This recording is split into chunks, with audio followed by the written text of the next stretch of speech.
மணப்பெண்ணின் பிரத்யேகமான திருமணம் விவாஹா தி சென்னை சில்க்ஸ். திமுக கூட்டணியில் தேமுதிக இணைந்ததும் எடப்பாடி பழனிசாமிக்கு உச்சந்தலையில் இடி விழுந்ததைப் போல் இருந்திருக்கும் என விசிக தலைவர் திருமாவளவன் விமர்சித்திருக்கிறார். விழுப்புரம் மாவட்டம் செஞ்சியில் நடைபெற்ற நிகழ்ச்சியில் பேசிய அவர், ஆட்சியில் பங்கு தருகிறோம் என விசிலடித்துக் கொண்டே கூப்பிட்டார்கள் என்றும், ஆட்சியில் பங்கு பெற நாங்கள் ரெடி, ஆனால் நீங்கள் வேண்டாம் என சொல்லிவிட்டதாகவும் தவேகாவை மறைமுகமாக சாடினார். இன்றைக்கு திமுக கூட்டணியில் இணைந்திருக்கிறது.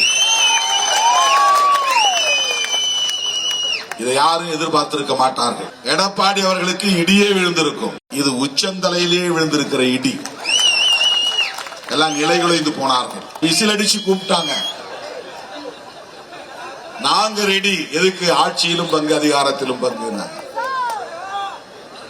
நாங்க சொன்னோம், எங்களாலே அதை உருவாக்கி கொள்ள முடியும். அதற்கான காலம் கனியும். மணப்பெண்ணின் பிரத்யேகமான திருமணம் விவாஹா தி சென்னை சில்க்ஸ்.